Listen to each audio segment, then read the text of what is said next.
Assalamualaikum warahmatullahi wabarakatuh. Bismillahirrahmanirrahim. Alhamdulillahirabbil alamin. Pada kesempatan kali ini kita akan membahas tentang asnaf zakat fitrah. Jadi siapa saja yang berhak menerima zakat fitrah, ini itu golongan-golongannya. Kalau menurut madhab Imam Syafi'i, ini 8 golongan yang disebutkan Al-Quran ini selain berhak mendapatkan zakat mal, ini juga bisa mendapatkan zakat fitrah. Namun menurut madhab Imam Maliki, yang mendapatkan zakat fitrah hanya fakir dan miskin ya. Tapi kalau menurut Imam Syafi'i tadi, ini 8-8-nya ini semuanya bisa mendapatkan jatah zakat fitrah. Nah, 8 golongan itu siapa saja? Yang pertama itu fakir. Orang yang fakir. Orang fakir itu apa? Orang yang tidak punya pekerjaan, tidak punya penghasilan, tapi punya kebutuhan ya. Seperti orang-orang tua, orang jompo-jompo itu golong orang yang fakir ya. Punya kebutuhan, masih ada biaya hidup, tapi sudah tidak bisa mencarinya, tidak ada pemasukan ya. Ini tergolong sebagai orang yang fakir. Itu yang pertama. Lalu yang kedua adalah orang yang miskin. Orang miskin ini adalah orang yang punya gaji, punya penghasilan, tetapi tidak mencukupi kebutuhannya. Misalkan dia gajinya 1 juta atau penghasilan sebulan bisa menghasilkan 1 juta, tapi kebutuhannya 1.500.000.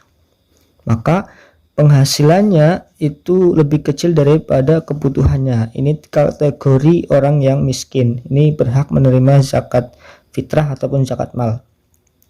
Lalu yang ketiga adalah amil ya. Yang ketiga itu namanya amil. Amil itu orang yang mengelola zakat ya, dari penerimaan, distribusi, terus pendistribusian atau pemberian ke asnaf-asnaf. Ini pengelola zakat lah. Nah, ini pengelola zakat ini dia yang ditunjuk oleh imam atau kalau dalam Indonesia itu ada Basnas dan Lesnas ya. Kalau yang Basnas ini dari seperti presiden, bupati, gubernur, bupati ya. Ini ada suratnya dan ada lembaga sendiri namanya Basnas. Ini yang bisa mengeluarkan SK untuk siapa saja yang menjadi amil.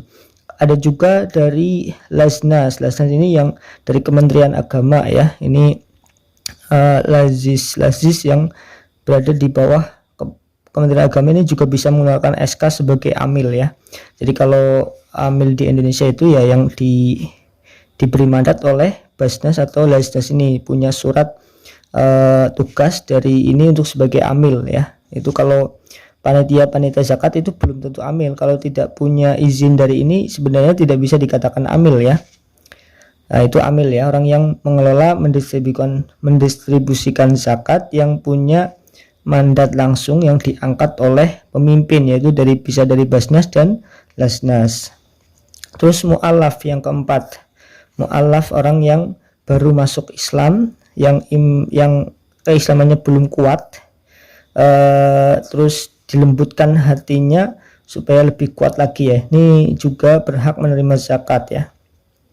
Terus rikob, ini yang budak ya, budak yang mukatab yang sudah dijanjikan akan dimerdekakan oleh tuannya kalau dia sudah melunasi biaya pembebasan budaknya ya. Tapi ini sepertinya sudah tidak ada. Ini bisa dicoret yang ke nomor 5 ini.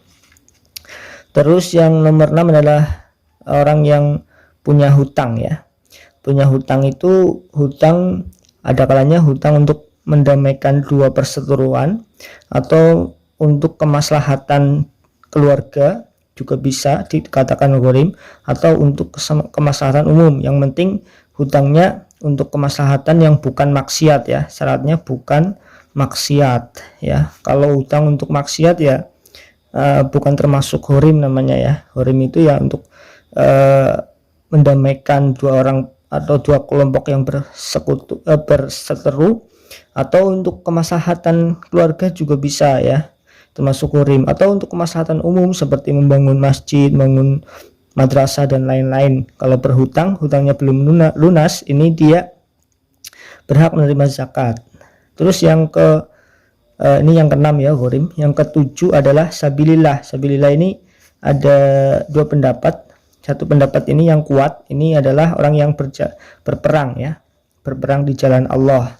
Ada lagi pendapat yang ini tidak terlalu kuat tapi bisa dipakai ini, atau sabilillah dimaknai sebagai sabil khair, atau orang-orang yang bergerak di dalam kebaikan seperti kiai, ustadz, bahkan mudin, itu juga termasuk sabilillah menurut pendapat yang kedua. Namun pendapat yang kedua ini termasuk pendapat yang lemah ya. Tapi kalau misalkan dalam keadaan yang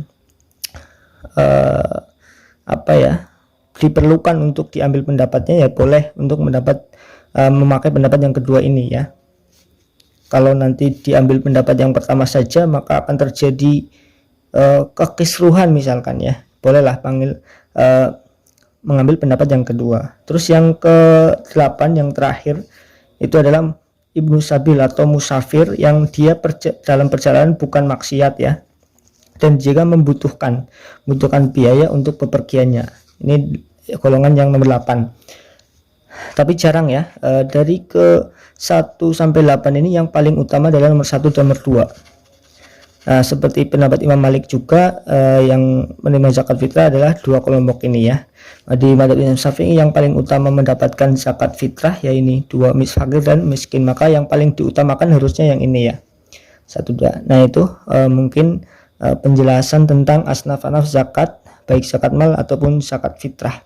Semoga bisa bermanfaat, dan jika ada pertanyaan bisa ditulis di kolom komentar. Terima kasih atas perhatiannya. Kita jumpa lagi di video yang selanjutnya. Assalamualaikum warahmatullahi wabarakatuh.